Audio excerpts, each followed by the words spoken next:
peu votre façon de travailler. Qu'est-ce que vous pouvez ajouter concernant votre démarche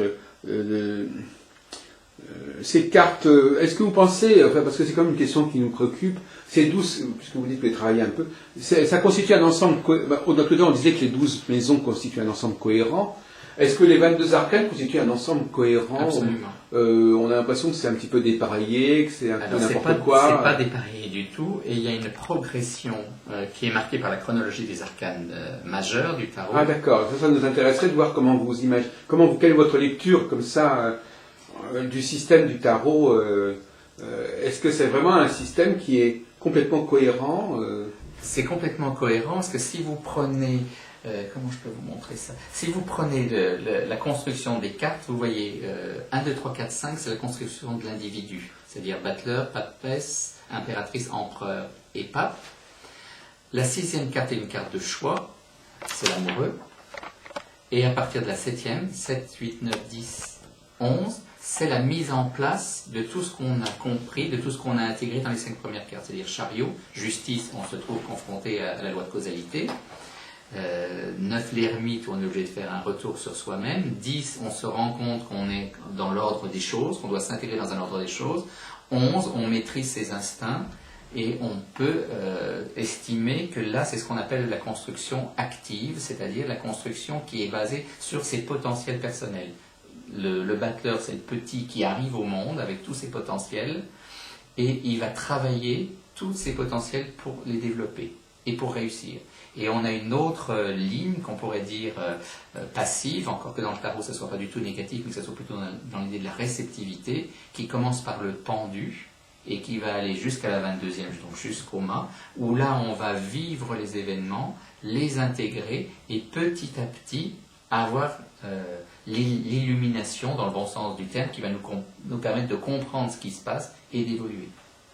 Donc on a vraiment une construction de vie qui peut se lire au travers du tarot. C'est évident que dans nos vies humaines, on ne va pas vivre 1, 2, 3, 4, 5 dans l'ordre, mais ce sont des phases de développement qui sont nécessaires à l'individu. Donc vous avez besoin d'avoir une structure quand même assez cohérente pour travailler, oui. Un référentiel quand même cohérent. Oui. Et vous-même, vous avez quelque chose de cet ordre-là, Bien sûr, Patricia? j'ai les mêmes Tenez, montrez-lui explications. les cartes, parce qu'il vaudrait mieux qu'on voit quand vous parlez, qu'on voit les cartes, parce que c'est un peu abstrait pour les gens qui ne s'y connaissent pas suffisamment, et puis parfois on n'y pense pas forcément. Donc là, on est en train de discuter de la pertinence de l'agencement chronologique, si on peut dire, du tarot.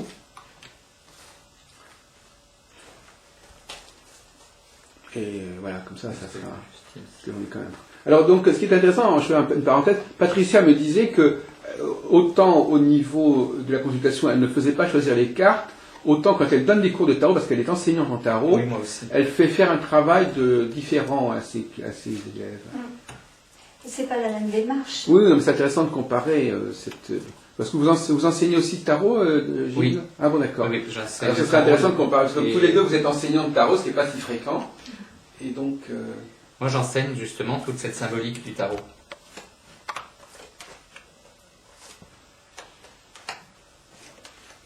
Voilà. Je l'ai mis... On peut mettre le mat entre les deux, en fait. Oui, parce que certaines personnes le prennent comme première carte. Et enfin, elle n'a pas de chiffre. Dans certains cas, elle a le chiffre 22. Donc on peut la mettre entre les deux, oui, à cheval. Il y a l'école anglaise, oui, il y a différents systèmes. Je suis d'accord avec vous. La seule chose, c'est que là, j'ai essayé de répondre à ce que vous demandiez, l'explication. Si on repart sur la roue, sur l'idée de la roue, si on présente le jeu comme ça, il est sous forme de roue. C'est pour ça que moi, mon 22, il va se retrouver là, mais je suis d'accord, il fait le lien en réalité, c'est qu'un lien. Si cette roue, on l'écrase en 2 lignes, on retrouve ce que je disais tout à l'heure, 1, 2, 3, 4, 5, la construction de l'individu, une carte de passage qui est une carte de choix, Ah oui, et après, 7, 8, 9, 10, 11, la mise en place des expériences. Ben, on monte sur son chariot et puis on vit les expériences. Ça, c'est ce qu'on va appeler la ligne, bon, je n'aime pas trop l'opposition masculin-féminin, mais en tout cas, la ligne d'activité. Donc il y a une carte de passage, c'est intéressant. Oui. Ouais. C'est le l'amoureux. Mais là, je fais attention parce que Oui, c'est pas toujours délicat, bien interprété non plus. C'est-à-dire que sur cette ligne-là, on va partir des potentiels du battleur. Il va se positionner socialement, prendre sa place, rencontrer les autres, faire ses choix, etc. Mais on part donc des capacités individuelles qu'on va développer. Alors que sur l'autre ligne, donc là, on part du 1 au 11, hein, c'est pour ça qu'on parle d'impair. Et là, on va aller du 12 à la 22e, hein, parce qu'on ne peut pas dire que c'est le 22 puisqu'il n'y a pas de numéro, mais la 22e carte. Et là, on vit d'abord les expériences. On a une carte de passage qui est l'étoile où on comprend certaines choses. Et après, ce sont les cartes d'intégration des expériences vécues. Bien sûr. Alors, il y a certains domaines de la vie où on va fonctionner plutôt comme ça, dans certains domaines de la vie, mais encore une fois, on ne va pas fonctionner forcément 1, 2, 3, 4, 5, je fais une pause, 6, 7, 8, 9, on va avoir des allées et venues comme ça en permanence. Dans la vie, elles ne sont pas alignées par numéro. Voilà, mais quand on les aligne par numéro, si on met un petit peu à cheval le map, on s'aperçoit que la première carte, qui est le battleur, représente la jeunesse et les débuts, et que la dernière carte, le monde, représente la plénitude. L'aboutissement. Voilà. Alors il y a aussi quelque chose pour répondre à la conversation dont on a eu tout à l'heure, ou pourquoi il y a des gens qui ont besoin et d'autres qui n'ont pas besoin.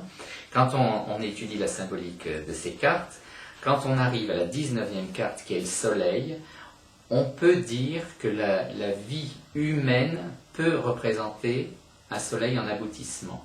Pourquoi ? Parce on rayonne par rapport au monde extérieur, c'est ce que vous disiez tout à l'heure, on peut trouver une jouissance dans le monde extérieur.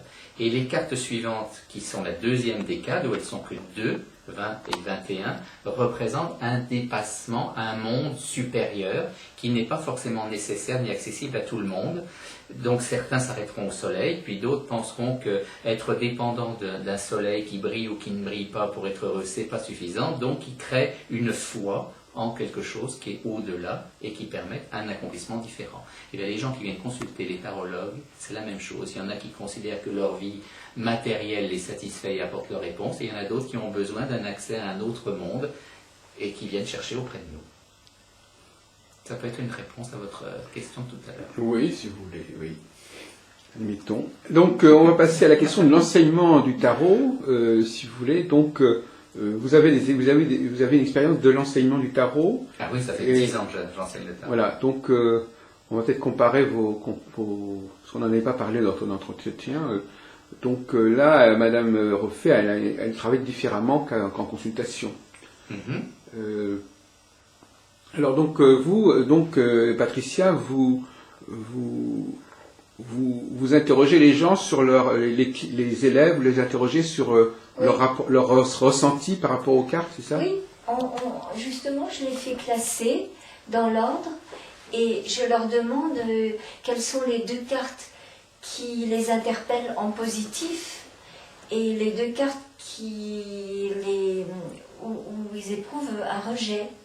Vous faites la même chose? Non, moi l'enseignement que je donne, c'est vraiment un enseignement de symbolique pure. C'est-à-dire que on prend dans l'ordre le battleur et on va le déshabiller après, complètement. Je fais ça aussi, oui. Et dès les premières séances, par contre, on fait des tirages. Mais Oui. des tirages où les gens ne connaissent pas À les 3 significations. cartes, Moi, je le fais à 3 4. 4. Je fais le tirage en croix à 4 cartes. Ouais. Et de manière à avoir une appréhension, un Leur ressenti, instinct. un instinct comme ça. Mm. Ça, donc la première année, je leur enseigne les 21 arcanes majeurs. La deuxième année, je rajoute les arcanes mineurs. Et là, je développe le tirage de la roue astrologique. Et puis, je commence les tirages purement psychologiques. Le vouloir, le pouvoir, des choses comme ça.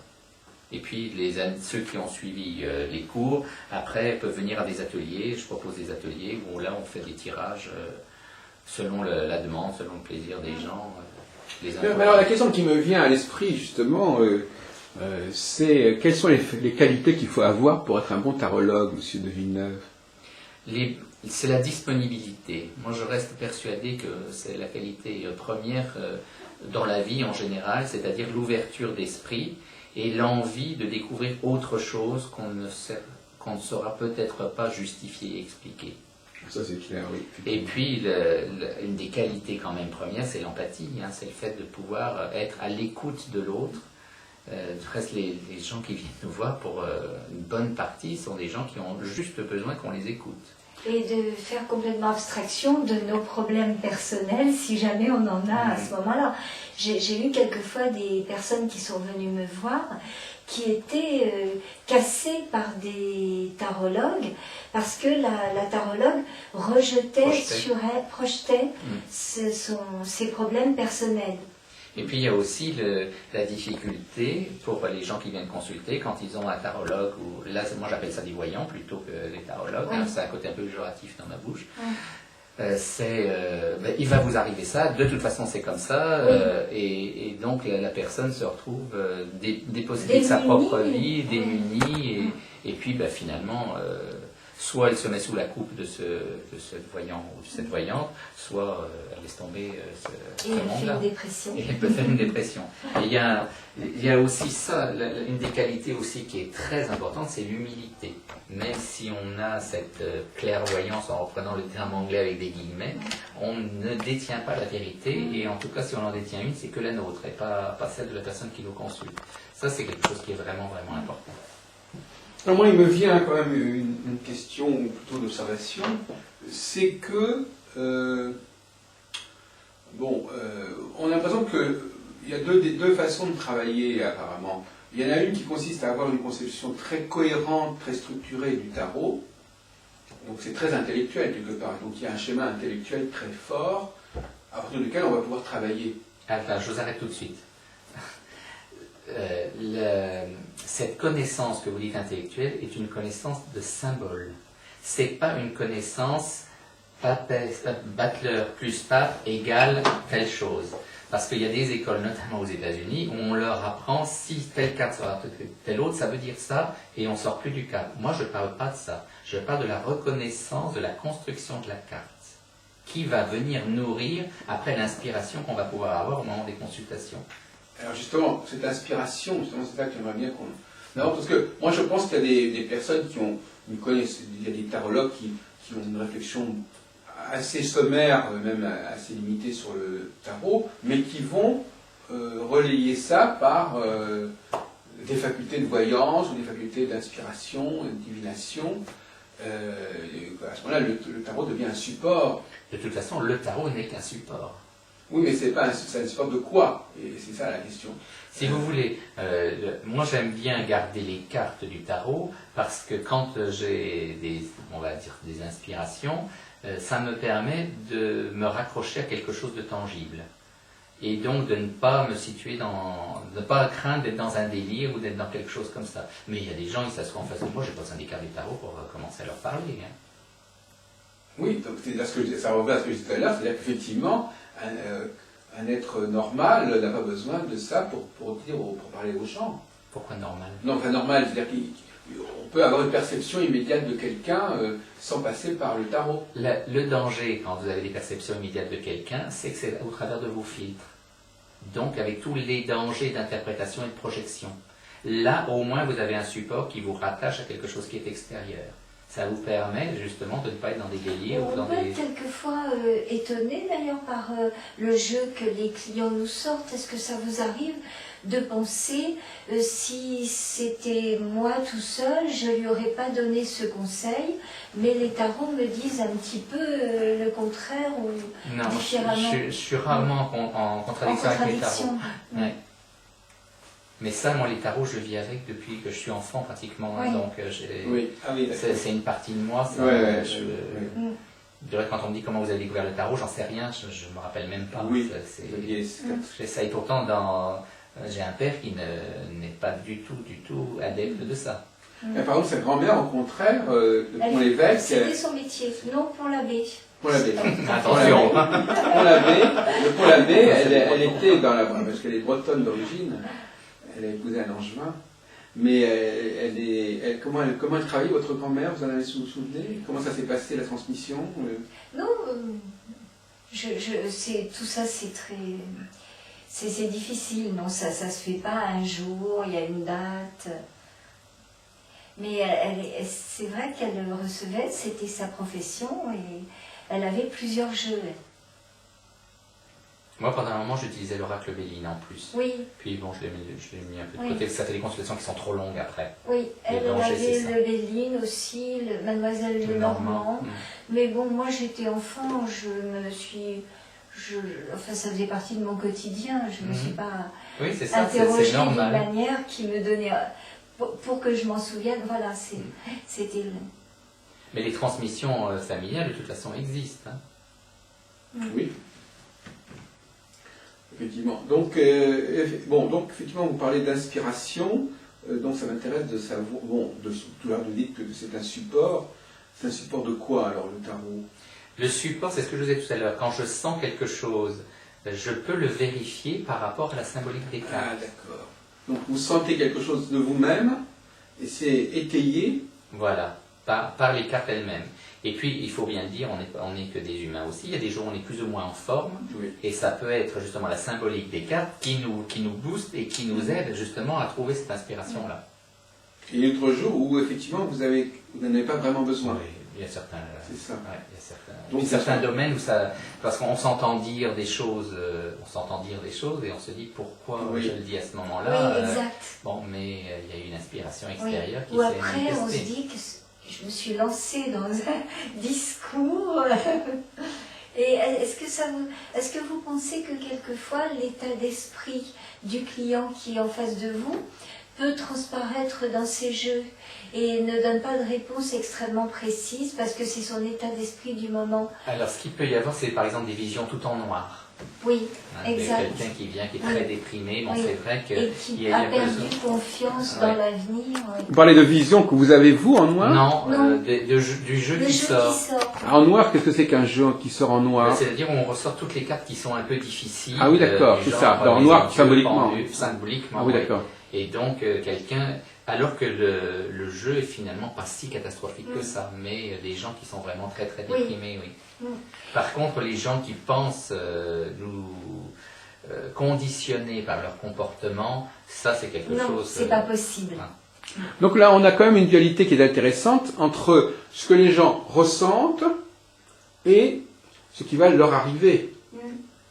Parce que, par exemple, et inversement, par exemple, quelqu'un peut avoir des attentes extrêmement positives et qui se ressentent dans le jeu, alors qu'en réalité, ça ne va pas se concrétiser, et inversement. Ah, le jeu sera C'est ce qu'on appelle la positif. différence entre télépathie et empathie, d'un côté, et puis capacité vraiment à se projeter dans À ce l'avenir. moment-là, le jeu ne sera pas positif si la personne a une attente extrêmement positive d'un projet, mais que le projet ne va pas être très bon. Ça on le verra nous dans les cartes.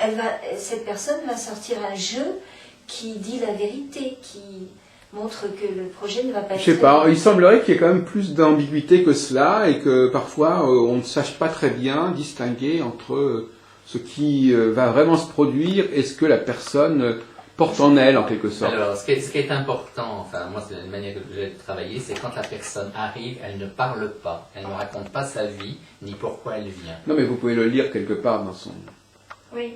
quelque part dans sa tête. Enfin, je veux dire.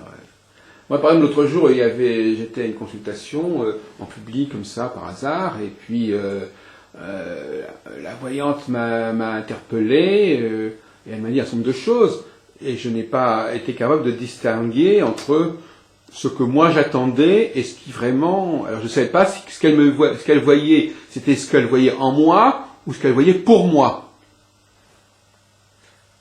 Faut pas non plus croire que les gens voient en vous aussi, simplement aussi facilement. Enfin, ça, c'est quand même un... Bah, est-ce que c'est plus facile de voir en moi que de voir pour moi? On ne voit pas la même chose. Ce qu'on voit en vous, c'est ce que vous êtes aujourd'hui. Oui. Ce qu'on voit pour vous, ça peut être ce qui va vous arriver demain ou après-demain. Oui, c'est ça. Ce que vous Donc serez c'est dans une 2 question mois, de dans 6 positionnement. Oui, moi, quand quelqu'un me parle, je ne sais pas si ce qu'il dit est relié à l'un ou à l'autre. Ben, faut C'est lui pour demander. ça que monsieur Est-ce qu'il le sait lui-même?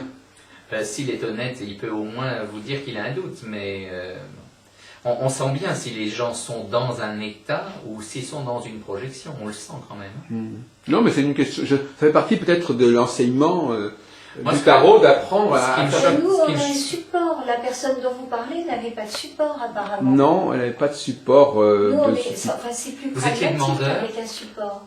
J'étais dans la salle, j'étais pas spécialement demandeur. On avait laissé un objet, je pense, une carte. Ah oui, c'est de la médiumnité pure. Oui, c'est ça. Et elle a sorti la carte en question, enfin la carte de visite, je sais pas quoi. Et puis elle a commencé à dire des trucs à ce sujet. Je n'ai pas posé de questions, j'étais pas spécialement... J'aurais très bien pu ne pas être interpellé par elle. J'aurais même pu rester dans la salle sans... Donc elle a dit des choses qui étaient un petit peu floues, finalement. Bah, pas forcément, non, au contraire. Pourquoi elles auraient été floues? Elles n'étaient pas floues, mais elles étaient... elles correspondaient... Elles étaient très attendues. Elles me paraissent C'est-à-dire quand les gens vous ne aident... savez pas quoi en tirer. Comment? Elles me paraissent floues. Si, moi je peux... Ça me paraît pas flou. La seule chose, ça me paraît pas flou. Le problème, c'est que je n'arrive pas à... Elle me dit, par exemple, que dans un an, il y aura eu des choses très importantes qui sont produites et que ma vie aura changé. Enfin, je sais pas, des trucs comme ça. Je ne sais pas si ça se produira vraiment ou si c'est quelque chose qui est de l'ordre de l'espérance ou de... Il n'y a que la foi qui sauve, là. Voilà. Là, il faut attendre. Comment on peut dire si ça se c'est produira gentil. vraiment? Oui, oui, non, mais ça c'est une réponse. Il n'y a qu'à attendre, c'est pas une réponse. Mais non, c'est pour vous dire que on est toujours à mi-chemin entre deux choses. Le psychisme, l'intérieur et l'extérieur. Si vous consultez quelqu'un en qui vous avez confiance, vous pouvez avancer sur ce qui a fait écho dans ce qu'il vous a dit. Si c'est quelqu'un comme ça que vous rencontrez dans une salle où il y a du monde, bon ben vous le connaissez ni de Pierre ni de Paul, ce qu'il dit, vous le prenez comme on veut. Comme on veut. Ça pas, y a pas, si vous voulez, la consultation de tarot, de thérapie, c'est quand même une histoire d'amour entre deux personnes. Hein. On partage un moment intense ensemble. Quand on est dans une salle parmi tant de gens et tout d'un coup on sort une carte de visite, le partage, moi je le vois moins. Bon après chacun, je dis pas que c'est pas bien. Mais moi, je pense que c'est pour ça, par exemple, que je ne travaille pas par téléphone. Je refuse toutes les consultations par téléphone parce qu'il y a quelque chose, on a besoin d'une empathie, on partage la consultation. Surtout si vous êtes morpho-psychologue. Bon, en plus, encore que maintenant, l'autre jour, j'ai discuté avec une personne, Vanina, qui devait venir d'ailleurs peut-être, Vanina Bevin, elle me dit qu'elle travaille avec une webcam. Donc à ce moment-là, on voit la personne... Mais il n'y a pas de partage, il n'y a pas de, moi, il y a pas toutes les énergies. Je fais quelquefois par téléphone et ça marche bien. Oui, moi je sais que ça marche aussi, mais... Pas comme les voyantes en association, les cartes bleues, etc. S'il y a des questions un peu longues, les personnes me parlent, on raccroche et je fais les jeux au calme en pensant à cette personne. Et qu'est-ce que vous pensez des clients qui viennent vous voir et qui tirent tout le temps des jeux un peu flous, un peu ambigus parce qu'ils sont flous et ambigus. Oui, parce qu'ils ne savent pas finalement ce qu'ils veulent par rapport à leur... Ou alors qu'ils ne sont pas de bons médiums, c'est-à-dire qu'ils ne font pas parler correctement le jeu. Mais surtout parce qu'ils ne se font pas parler eux-mêmes, parce qu'ils ne sont pas bien avec eux, donc ils n'arrivent même pas à savoir ce qu'ils sont et ce qu'ils peuvent faire. Et où ils voudraient aller. Oui, d'accord. Enfin, effectivement. Donc l'inspiration. Donc effectivement. Et vous-même, Patricia, vous aussi, vous êtes capable de travailler sans carte. Non, moi je me sers toujours du support des cartes. Oui. Je trouve que être médium pur, comme ça, c'est, en ce qui me concerne, un peu aléatoire. Non, parce que ce qui est intéressant dans ce que dit M. de Villeneuve, c'est qu'il vient confirmer. C'est-à-dire qu'il y en a deux points de vue qui viennent se... Quand on a un seul point de vue, on ne peut pas le confirmer en fait. Hein. On dépend uniquement de cette source-là. Mais de toute façon, même si vous avez besoin des cartes, l'inspiration, elle existe, elle est là quand même. Donc, mais je pense aussi que c'est une question de confiance en soi. Il y a un moment où on se dit, bon, je ne regarde pas la carte et puis c'est bon. Ça me passionne aussi les cartes. Ça m'intéresse beaucoup de déchiffrer, de voir chaque symbole selon où la carte est posée et placée. Ça me passionne beaucoup. Mais oui, comme on disait tout à l'heure, quelquefois on parle, et quand on s'arrête de parler, on se pose un petit peu la question, pourquoi j'ai dit tout ça? Qu'est-ce qui m'a fait...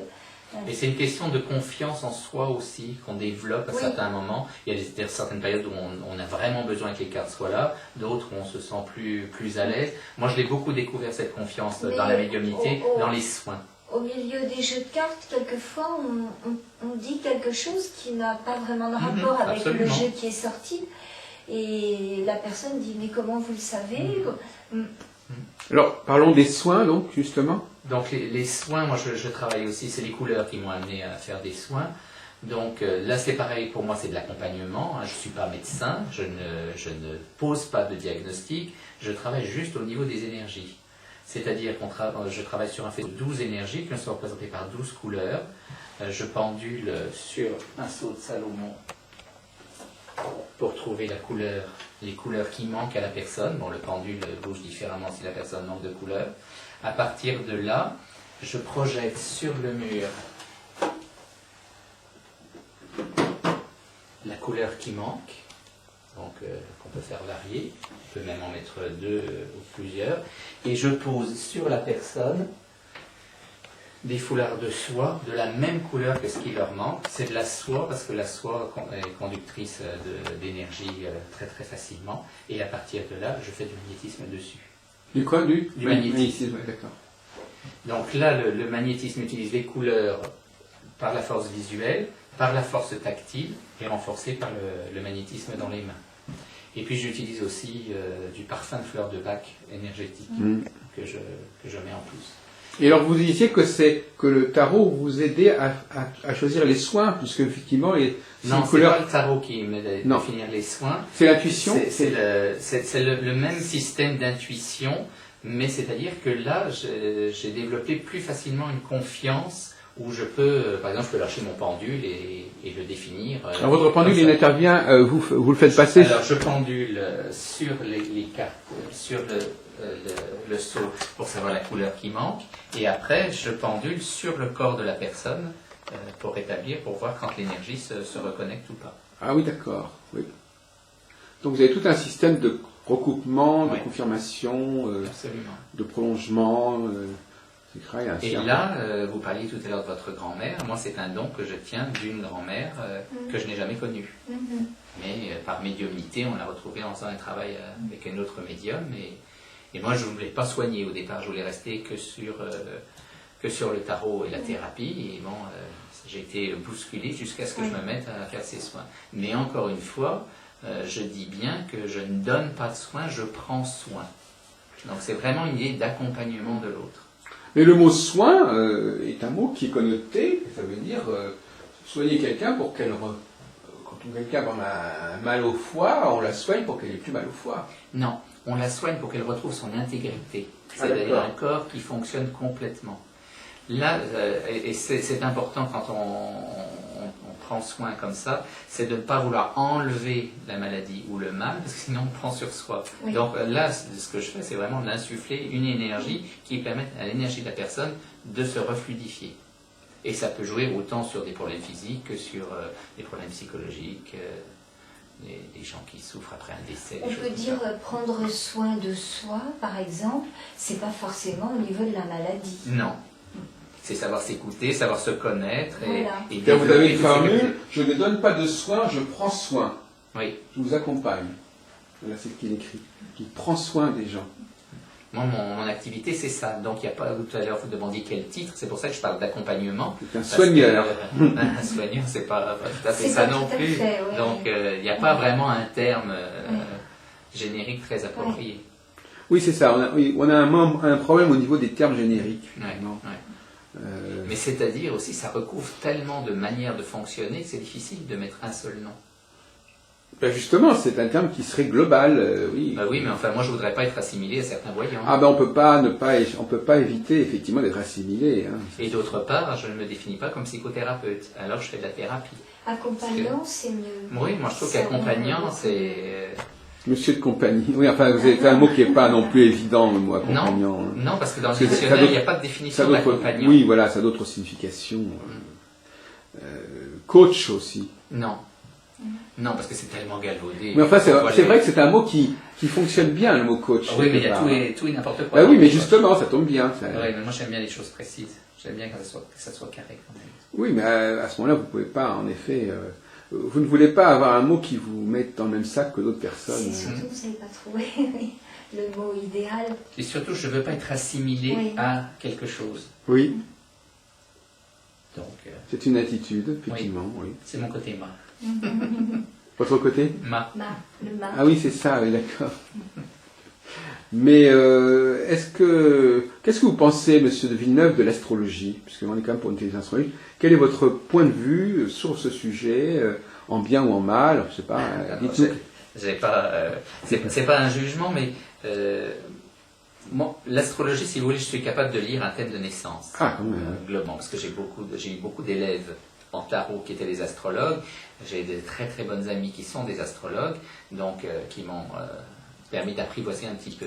Mais je ne serais pas capable de vous faire les transits et toutes ces choses-là. Moi, j'ai plutôt une intuition sur la position des planètes au moment de la naissance, mais ça va pas plus loin. Parfois, vous devinez le oui. thème? Ah bon? Ah oui, c'est sur le positionnement par rapport aux autres, les problèmes de santé, les choses comme ça sur un thème de naissance. Moi, je le sens assez bien. Mais encore une fois, je ne suis pas astrologue, donc en consultation, je ne parle jamais d'astrologie. C'est pas mon métier. D'accord. Il y a une chose qui me dérange un tout petit peu, mais bon, c'est valable aussi pour les tarologues, hein, donc c'est pas une critique spéciale pour l'astrologie. Mais quand on parle d'astrologie karmique, parce que j'ai rencontré quand même pas mal d'astrologues karmiques, c'est vrai, oui. Et je trouve que ces personnes ont un comportement qui est, comme j'ai dit tout à l'heure pour les tarologues, il va vous arriver ça se passe comme ça, et c'est dû à votre karma, vous ne pouvez pas y échapper. Il y a quelque chose qui est plutôt réducteur, puis moi je juge dangereux, parce que on infantilise les gens en leur donnant des... alors je ne dis pas que tous les astrologues karmiques fonctionnent comme ça, hein, mais je trouve qu'il y en a quand même beaucoup qui donnent des explications qui sont un peu à l'emporte-pièce. C'est un peu comme ceux qui font la psychogénéalogie et des choses comme ça, ce sont des domaines qui peuvent être très intéressants, mais qui peuvent aussi être des domaines de manipulation et quels sont les inconvénients de la psychogénéalogie? La psychogénéalogie, il s'agit de revivre des choses qui ont déjà été vécues. On remonte dans votre généalogie pour voir les contraintes filiales, les choses comme ça. Donc c'est quelque chose qui peut être très intéressant, ça permet de comprendre, notamment avec les constellations familiales, les choses comme ça. Mais on arrive mais dans toutes ces activités-là, à des gens qui vous sortent n'importe quoi du chapeau et qui vous disent vous avez une rage dedans, donc vous êtes en rage contre quelqu'un, ou des absurdités comme ça. Donc il y a des dérives qui sont très fortes. Que ce soit en tarot, en astro... Mais on comprend assez bien la démarche, moi je ne suis pas du tout dans cette obédience, mais on comprend très bien comment ils en arrivent là, puisque d'une certaine manière, les événements qui nous arrivent ne sont pas considérés comme des événements aléatoires. Bon, par hasard, on est tombé sur un truc, il nous arrive ceci, il y a du sens. Donc s'il y a du sens, il faut les vivre. Il faut passer par là. C'est un passage obligé. Alors donc, s'ils sont dans une logique de passage obligé, ils ont intérêt à ce que la personne vive ces choses-là, parce que ça doit faire partie de ce qu'elle doit vivre. Oui, mais ça donne du sens. Pour donner du sens, ça donne du sens à la vie de la personne qui consulte. Mais c'est pas le même sens pour toutes les vies, pour toutes les personnes qui consultent. Oui, non, mais je veux dire que... Et c'est ça qui est dangereux, c'est qu'on a une explication pour tout le monde. Oui, mais je veux dire que si quelqu'un attache chez moi les astrologues karmiques, ils attachent beaucoup d'importance à ce qui arrive aux gens. Bon, à partir de ce moment-là, ça fait partie du langage de la vie que les choses arrivent et qu'elles doivent arriver. Pour des astrologues qui ne sont pas karmiques, le problème ne se pose pas de la même manière, parce que ces choses qui arrivent, elles arrivent, bon, elles nous tombent dessus, mais on pourrait très bien s'en passer. Alors que pour l'astrologue karmique, on ne peut pas y échapper. On ne peut pas et on ne doit pas y échapper. La façon de donner du sens, c'est ça qui est dangereux après. Voilà. Ben oui. C'est comme on dit quand quelqu'un est gravement malade, il faut donner un sens à la maladie. Mais chaque personne va donner son propre sens à sa maladie. On ne peut pas redonner un sens pour tout le monde, recréer une vie à contrario. Oui. Donc vous ne cherchez pas à trouver du karma dans vos... Pas systématiquement. Oui. On peut trouver, quand on fait des recherches au niveau psychologique, forcément on va remonter sur les parents, sur la construction de la famille, etc. Donc bien sûr qu'on va remonter sur des choses comme ça. Mais il ne faut pas vouloir non plus tout expliquer par le passé. Mais on revient sur la question de l'astrologie, ça ne vous manque pas l'astrologie. Parce que d'une certaine manière, malgré tout, une certaine forme d'astrologie pourrait être utile. On ne peut pas tout faire. moi j'ai eu une curiosité pour l'astrologie, donc j'ai vu comment on montait un thème, des choses comme ça, mais je le ressens pas aussi profondément que le tarot. Le tarot, ça fait partie de moi, donc c'est quelque chose qui est très naturel, l'astrologie. Bon, pourquoi pas, mais j'en vois pas la nécessité dans ma vie. Je sais pas que je consulte un astrologue pour moi, mais j'ai pas envie de pratiquer l'astrologie, comme je ne pratique pas la numérologie non plus, ou d'autres systèmes. Du nom et du prénom. Et donc ça se fait sur la Non, bourse. c'est pareil. Par exemple, quelqu'un qui serait tarologue et astrologue va pas faire un thème, je pense, d'astrologie en tirant les jeux de tarot. Moi, c'est pareil, c'est quand même deux travaux séparés. Bien sûr, il y a un rapprochement, mais c'est difficile de tout mélanger matériellement, quoi. Et ils sont le temps après. Voilà, et un tirage de quelle la numérologie, on passe la journée avec les patients. Vous savez justement que le grand avantage, entre guillemets, qu'a le tarot, qu'a la numérologie et l'astrologie par rapport au tarot, c'est que ça donne une identité. C'est-à-dire que ça donne une structure qui est constante. Dans le tarot, on n'a pas de structure constante. Ça dépend de ce que la personne vient chercher chez nous. Est-ce qu'elle vient chercher une carte d'identité ou des... Non, mais justement, vous utilisez la numérologie, vous donnez une identité qui est permanente, alors que les tirages, eux, vont changer. Oui. Et vous, est-ce que vous avez cette idée qui soit constante? Dans la constante, de toute façon, en thérapie, on va chercher ce qui a construit l'individu, donc c'est construit, puis après sélection, mais ça avance. Mais en astrologie, c'est pas une base, c'est le thème de l'essence. Il y a quand même quelque chose, par exemple, pas là, mais je veux dire, c'est ce qui fait l'intérêt de l'astrologie aussi. Quand on dit que parfois, il y a des tarologues qui, en quelque sorte, disent voilà, on va vous faire un tirage qui va de valeur définitive. Il n'y a pas de tirage de valeur définie. Qui sont comparables quand vous faites tirer les 12 et les 12 maisons avec les... On pourrait dire que c'est une sorte de thème qu'on peut faire, et puis on noterait, et puis c'est là. Les maisons, normalement, sur une année, déjà. C'est pas difficile. Je savais pas que le tarologue le faisait. On pourrait imaginer un tirage. Que ce soit le bébé, le jour de la naissance du bébé, on lui tirerait les cartes. Non, on pourrait imaginer que ce soit la première fois que la personne consulte le tarologue. Mais ça serait son thème du jour, mais ça serait pas son thème de naissance. Oui, mais enfin... Des mois à venir, mais ça va bouger, C'est une forcément. question de convention, ça. Non, ça je pense pas.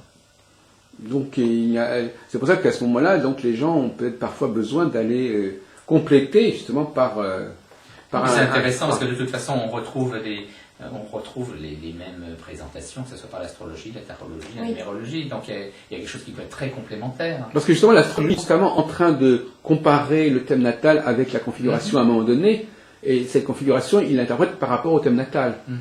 Parce que là, on a des tirages qui n'ont pas de référentiel. C'est-à-dire la première fois que le patient, enfin le consultant vient, on n'a pas de référentiel, mais après...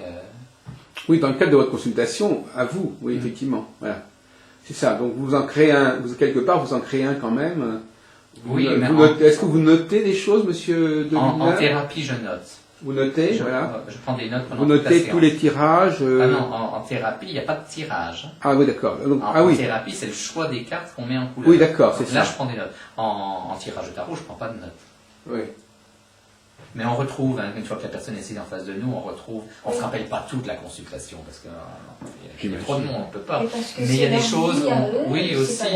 Et puis, mais quand on retrouve les personnes, puis on se ah oui, c'est vrai, c'est vous qui. Oui. Et puis, bon, il y a des choses qui reviennent comme ça. Mais, puis, je pense que ça donne quelque chose qui est aussi plus léger, plus distant de l'autre. Parce que si on avait en tarot, divinatoire, quelque chose qui nous fixe comme ça sur la personne, on aurait une véritable emprise sur elle, quand même.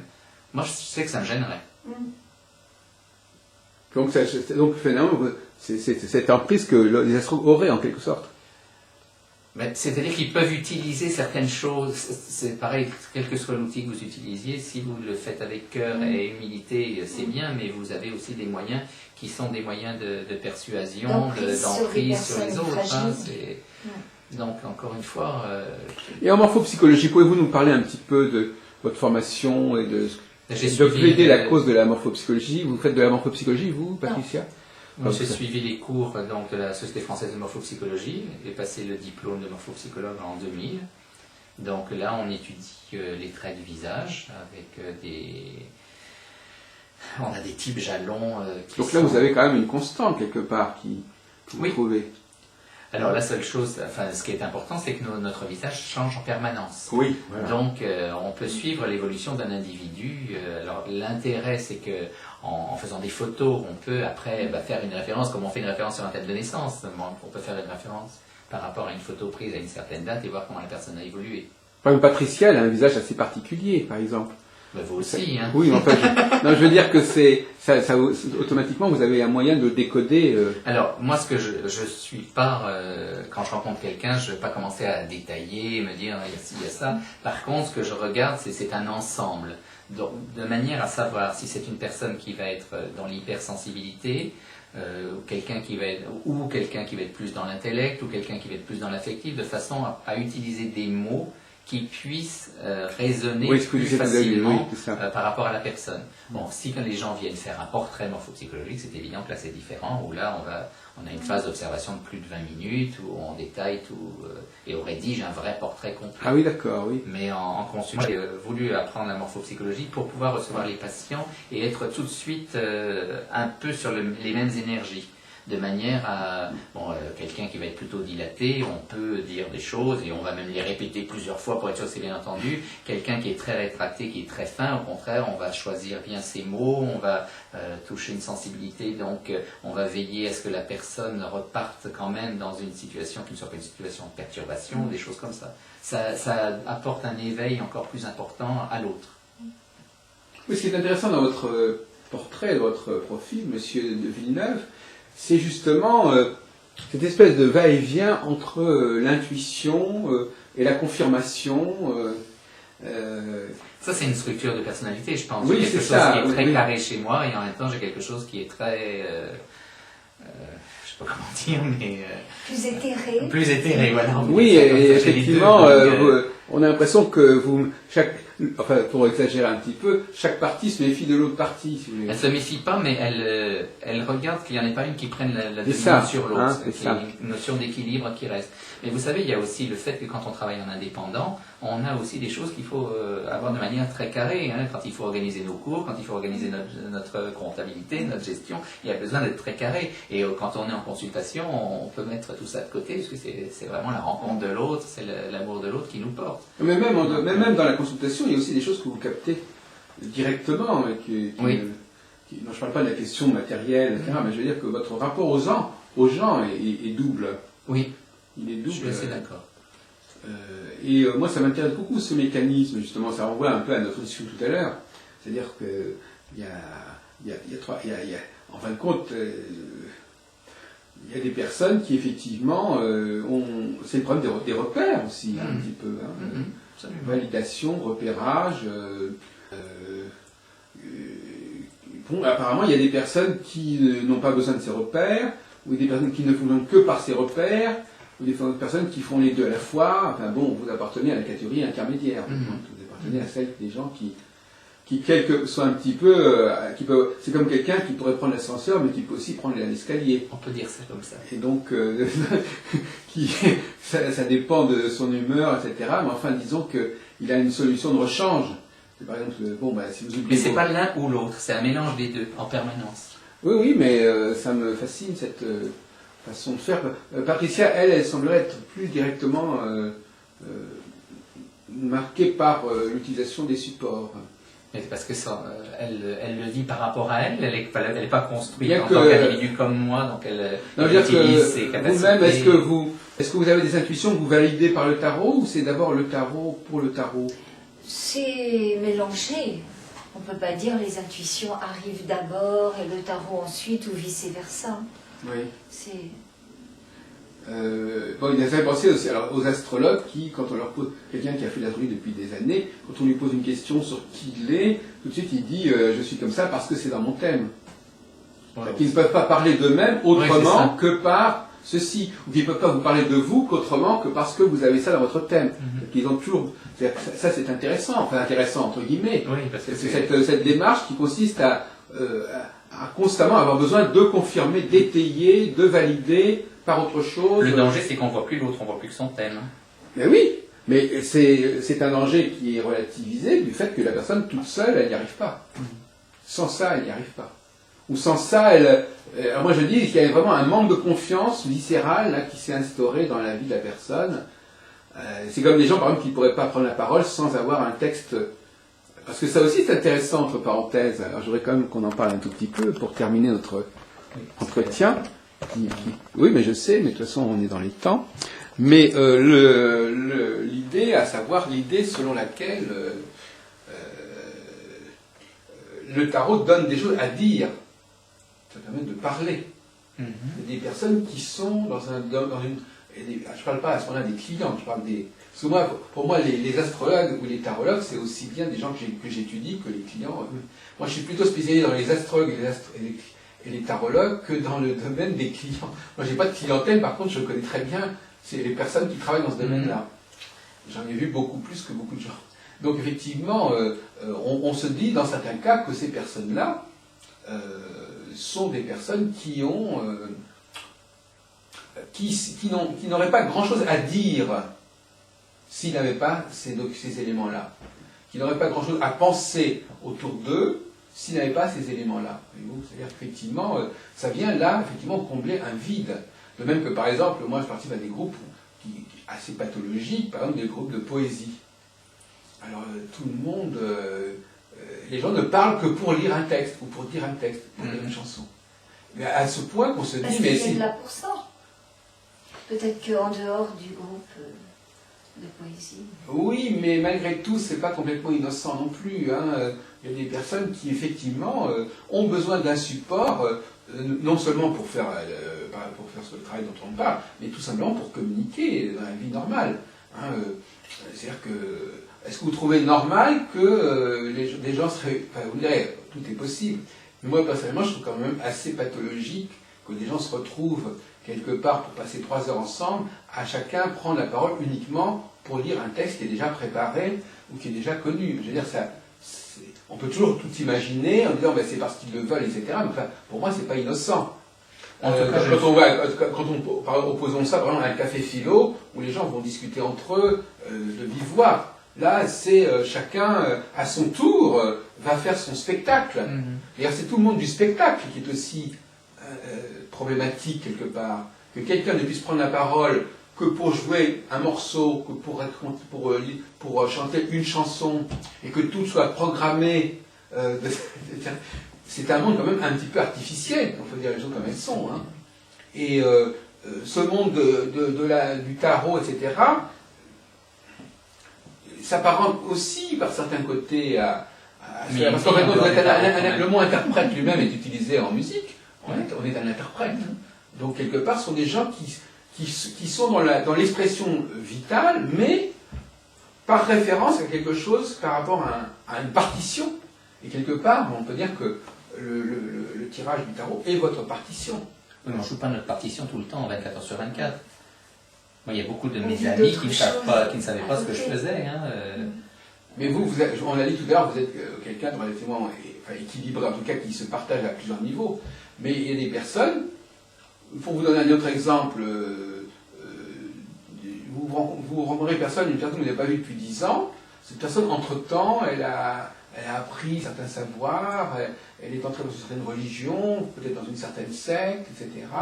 Et puis, alors qu'elle disait rien, que personne ne s'intéressait à elle, maintenant, tout le monde, elle a des choses à dire, elle a un enseignement à transmettre, elle s'est remplie de quelque chose est-ce que ce quelque chose qui s'est rempli, c'est vraiment quelque chose qui est en elle? Mais ça, c'est un problème qui touche à des sujets très sensibles, Madame Roffet, qui vont peut-être pas vous plaire, qui est la question du masculin et du féminin. Le féminin se remplit de choses. Il reçoit, il est dans la réception. Donc, effectivement, il y a une sorte de vide qui se remplit. Là, vous parlez de gens fragiles qui ont justement beaucoup de vide et de lacunes, certainement, et qui trouvent refuge dans des sectes ou dans les tarots ou dans un club de poésie, je ne sais pas. Vous-même, vous cherchez quoi dans ce club de poésie? Ben justement, moi, je me suis occupé de ma grand-mère, pour dire la vérité. Ma grand-mère a écrit des poésies dans les années 20, et donc j'ai fait faire des lectures des poèmes de ma grand-mère. Mais quand vous y allez, c'est pour parler poésie. Mais non, on ne parle pas de poésie. Non, les gens ne parlent pas de poésie. Ils lisent des poésies. C'est pas la même chose. Ils ne parlent pas. Ils n'ont aucun discours. D'ailleurs, beaucoup de gens, vous remarquerez que dès qu'ils sortent de leur scène, dès qu'ils sortent de leur système, ils n'ont rien à dire. Ils ne peuvent même pas avoir... Il y a beaucoup d'astrologues qui ne sont pas capables de parler en dehors de l'astrologie. Mais il n'y a pas que dans ces domaines-là. Quand on voit les poésies, certains milieux de certains arrondissements de Paris, s'ils ne sont pas entre eux pour parler généalogie ou de choses comme ça, ils n'ont rien à dire non plus. Voilà, Donc, après, ça, c'est pense Oui. que c'est Ah non, mais, humain, mais je ne le dis pas, je ne suis pas du tout en train de dire que c'est, au contraire, je connecte tous ces comportements, et j'inclus ce comportement, le fait de dire que, entre interpréter un thème, ou un tirage de tarot et lire une partition musicale ou un poème, c'est la même chose, voyez-vous, je désenclave, au contraire, je ne cherche pas du tout à créer un ghetto, mais je veux dire que c'est du même ordre. Il y a des personnes qui, au lieu d'avoir choisi le trip tarot, astro, ils vont choisir le trip guitare, chanson, poème. Mais dans les deux cas, ils ont un support. Ils ont un support pour s'exprimer qui correspond aussi quelque part à un certain manque.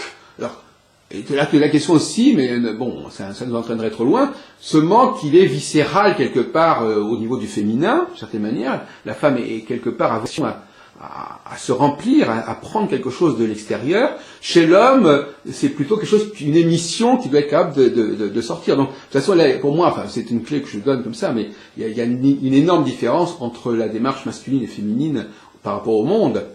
Alors, bon, vous, par exemple, je veux pas être indiscret, effectivement, mais il y a des hommes qui sont très yin, par exemple. Il y a des hommes qui ont une féminité très forte. Et de toute façon, il y a déjà un problème de définition sur la masculinité et la féminité. Donc, oui, ben oui, bien sûr. Donc, tant qu'on reste sur des termes qui sont... Non, mais on pourrait, je suis disposé à en parler longuement, mais je veux dire que, et on en a parlé au colloque là, que j'organisais ce week-end, effectivement, il y a quand même une dualité dans c'est une question qu'on peut pas, qui est souvent évacuée dans les milieux astrologiques, etc. Mais cette dualité, et qui d'ailleurs, quelque part, les gens qui vont à l'astrologie sont souvent des gens qui veulent évacuer le problème du masculin et du féminin, qui veulent le dépasser, si vous voulez. C'est-à-dire qu'ils veulent aller au-delà, parce que justement, ils n'arrivent pas vraiment à l'assumer correctement. Donc effectivement, c'est un des vrais problèmes de ce milieu, c'est qu'effectivement, bien que la notion de masculin et féminin existe en astrologie, mais quelque part, malgré tout, ils ont beaucoup de mal à en parler, et surtout, ils ont beaucoup de mal à imaginer deux modes de fonctionnement qui pourraient se compléter. Ils ont beaucoup de mal je crois qu'un des grands problèmes qui explique souvent, d'ailleurs, entre parenthèses, que les gens aillent voir l'astrologue ou le tarologue, c'est qu'on vit dans une société où il y a beaucoup de choses qui sont déstructurées. Hein, et les gens sont déstructurés par rapport à même, c'est pas la question de se connaître moi en tant qu'individu, c'est déjà se connaître en tant qu'homme et comme femme, ce serait déjà beaucoup si les gens comprenaient mieux ce que c'était qu'être un homme et une femme, ils ont peut-être moins de problèmes identitaires et moins de problèmes de... Rien que par la symbolique, il suffit de venir suivre les cours de symbolique, pour la partie masculine et la partie féminine, vous aurez votre réponse. Ah bon, d'accord. Écoutez, pourquoi vous Parce que là, je vous ai dit la partie masculine, la construction masculine et la construction féminine. Oui, c'est ça. Donc, on parle des deux et de la complémentarité des deux manières de se construire. Mais alors à ce moment-là, est-ce que l'individu, lui, est-ce que vous tenez compte du fait que vous parlez à un homme ou à une femme? De toute façon, qu'on parle à un homme ou à une femme, il a ces deux lignes dans sa vie, puisque oui, donc toute la vie. Voilà, donc vous considérez que l'homme et la femme fondamentalement la même structure psychique. Non, pas la même structure psychique, mais il peut utiliser un homme n'est pas obligé de fonctionner que sur la masculinité, comme une femme n'est pas obligée de fonctionner que sur la féminité. Oui. Donc effectivement, oui, c'est la fameuse idée de yin et de yang, qu'on est à la fois animus et anima. Oui, etc. mais c'est plus complexe que ça, Oui. c'est trop réducteur. Eh bien écoutez, dites-nous quelques mots pour terminer notre entretien. S'il y a des choses qu'on a oubliées ou qu'on n'a pas dit clairement ou que vous voulez corriger ces moments, je sais pas. Non, moi je reste sur l'idée de l'accompagnement, de l'humilité dans la manière de faire cet accompagnement et du partage qu'on a avec nos clients, nos patients, tout en restant d'une manière personnelle très indépendant du milieu entre guillemets astrologique ou tarologique. Je ne fréquente pas. J'ai des amis astrologues, mais quand on se voit pas en tant que tarologue astrologue, on se voit en tant qu'ami. Oui, parce qu'on s'est rencontré avec Madame Pellegrin l'autre jour. Voilà, par exemple, et puis bon, j'en ai d'autres aussi que je fréquente depuis longtemps, mais le tarot, tout à l'heure, je voudrais juste finir là-dessus. Je vous en prie, monsieur. Tout à l'heure, vous avez dit que le tarot, il y avait des gens qui étaient tellement dans le tarot qu'ils n'avaient rien d'autre. Le tarot, c'est une des composantes de ma vie, depuis longtemps, mais c'est qu'une des composantes. Donc quand je rentre à la maison, l'habit de tarologue, il est resté à mon cabinet. Mais je suis d'accord avec vous, mais comme on n'a pas... Il faudrait effectivement, pour moi, pour un sociologue un peu de ces milieux, de mieux connaître un peu comment les gens fonctionnent en dehors de leur profession. Oui, mais je suis d'accord. Ça reste ouvert, hein, ça reste un domaine de recherche à Mais ce que je veux dire explorer. par là, c'est que le mode de fonctionnement, par exemple la morphopsychologie, quand je vais rencontrer quelqu'un, je ne vais pas être le morphopsychologue qui va détailler tous les aspects d'un visage. Bon, quand je suis en travail pour ça, je le fais. Autrement, je ne suis pas caché derrière cette image-là. Bien. C'est-à-dire que c'est quelque chose qui fait partie de moi, mais c'est une des composantes parmi d'autres. Bon.